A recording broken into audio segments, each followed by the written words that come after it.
All right, guys, here's our very quick video so that we are on track to finish notes before you take a base.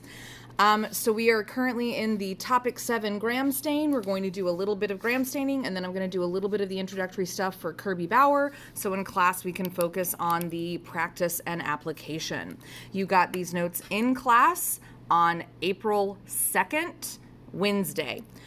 So here we go. Gram staining is a procedure to help identify bacteria.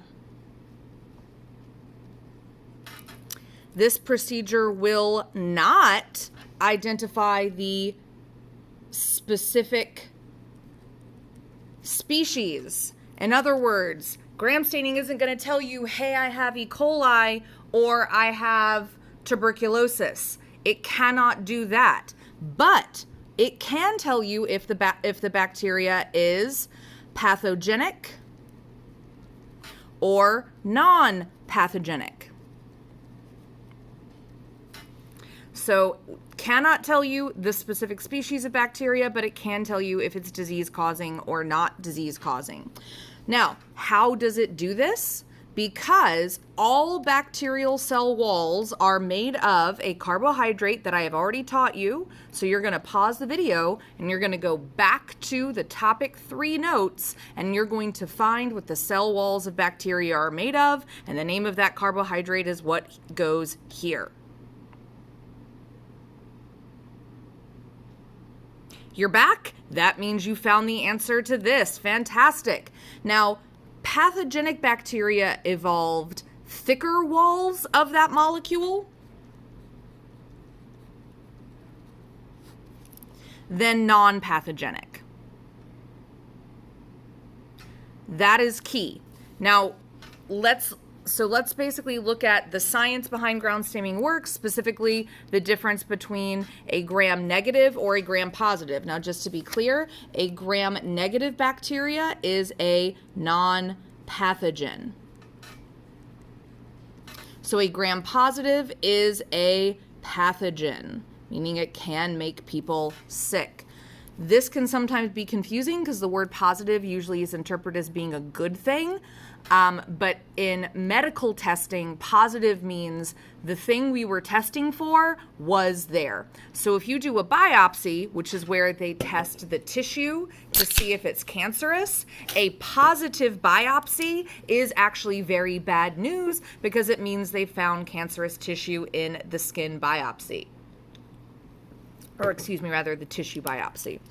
So there are actually 2 differences between gram-negative or non-pathogenic and pathogenic bacteria. One is with the cell membrane.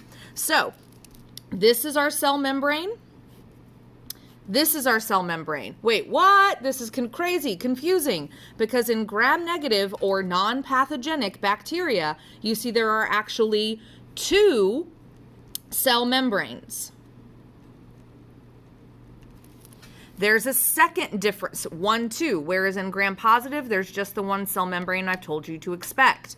But there is a second difference. The second difference is the width or depth of the cell wall. The cell wall are these molecules right here. You can see that gram-positive have a much thicker cell wall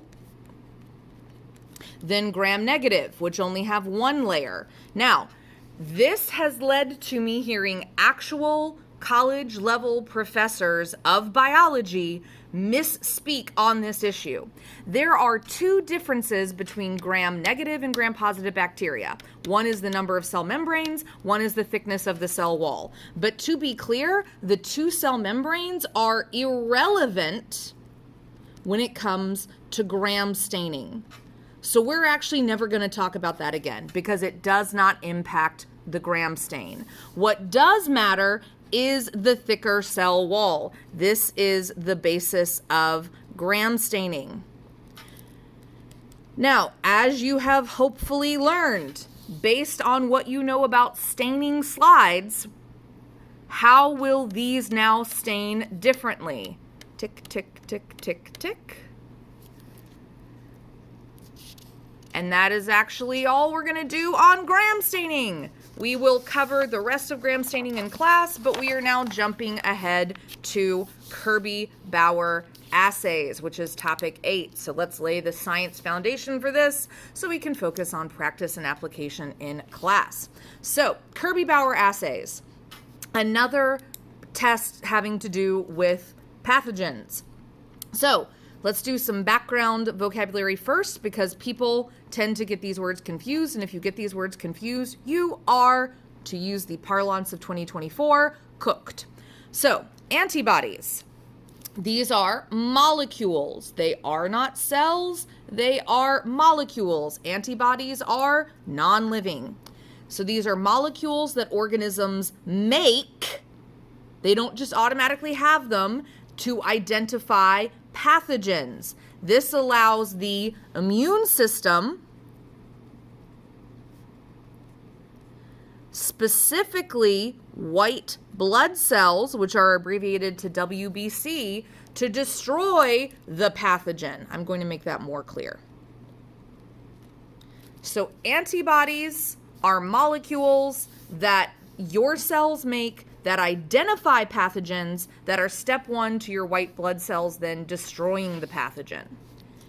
Antibiotics is a chemical medication that we use to treat bacterial infections. So, antibodies are molecules made by your own cell to fight off pathogens. Did I say that wrong? Antibodies are molecules made by your cells to identify and then fight off pathogens that are infecting your body. But antibiotics are a chemical medication that you have to take. It is prescribed to you by your doctor to treat bacterial infections. It is very important as a human that you understand that antibiotics are ineffective against viruses because they aren't made up of, and based on your prior knowledge, you should be able to tell me what that is. Now, please think of a way to keep these separate and why they are so easy to get confused. You can pause the video while you do that. Moving on to the next key word, which is an assay. As you can see, we're talking about a Kirby Bauer assay. An assay is a lab test to detect one particular thing. So for example, COVID testing are assays. They are detecting if you have COVID or not. Now, think about this. Is a blood test an assay? I'm going to let you ponder it. Have an answer for class where we will discuss. Now, so an assay is just a lab test to detect something. A Kirby Bauer disc diffusion assay, which to be clear is the full name, although most people just call them Kirby Bauer assays, is an assay to determine the preclinical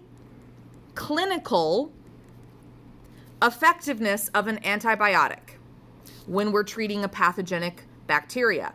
Now, as you hopefully recall, preclinical is a stage of testing that is not done on humans. It is either done on lab animals or cell or tissue cultures. Now, to be clear, a Kirby Bauer assay is done on a cell culture. However, not only does it have use in preclinical studies, it can also be used to diagnose when a bacteria has evolved resistance to an antibiotic, meaning the antibiotic no longer kills it.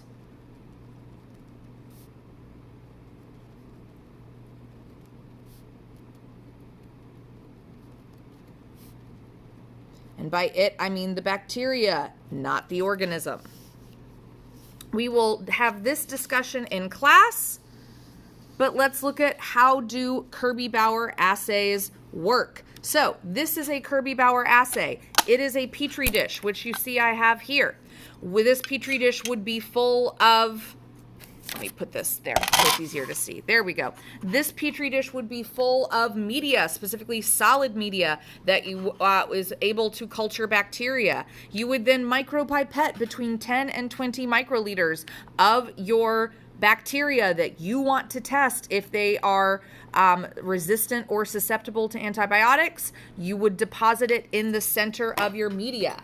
You would then take this tool here, which is known as a spreader. Specifically, this is a right angle spreader.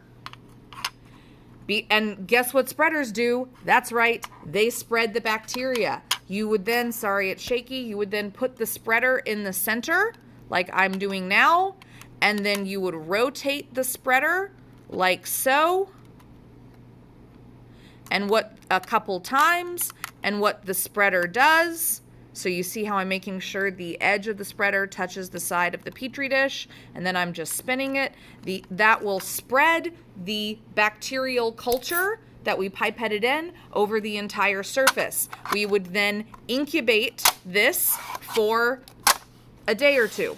Depends on the bacteria. But before we incubated it, we would lay down some discs that are soaked in different antibiotics. And these are the results we get. So one more time, media, pipette bacteria sample, spread the bacteria sample, and then I'm going to use a pen to represent this. We would place down little paper discs that have been soaked in antibiotics, and we would have them labeled so we would know which was which. We would then incubate our sample and come back, and what we will see is, now my pencil represents the bacteria. The bacteria, because we've spread them over the entire surface, are going to attempt to grow over the entire surface of the media. The only thing that will stop them is if the antibiotic that's in the disc actually kills the bacteria. If that is true, then we will see these open spaces around the disc. So as I'm drawing this, you should be able to tell me which one is effective and which ones are not effective. Now, wait, why are there things missing? Aha, here we go. So the zone of inhibition is the area where bacteria can't grow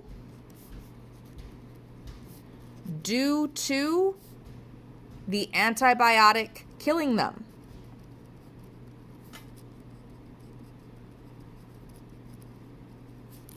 A pure colony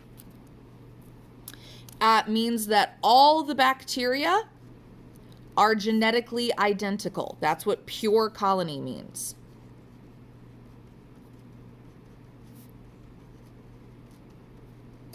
In topic 10, you're going to learn about how we create pure colonies. Now, a lawn is where you grow bacteria to fully cover the Petri dish or the plate, as we have tried to do here. The spreader is the tool we use to spread out the bacteria in a liquid media to grow a lawn. And a negative control you should know. All right, that is 14 minutes. I think that's a very reasonable homework assignment. I will see you on Friday.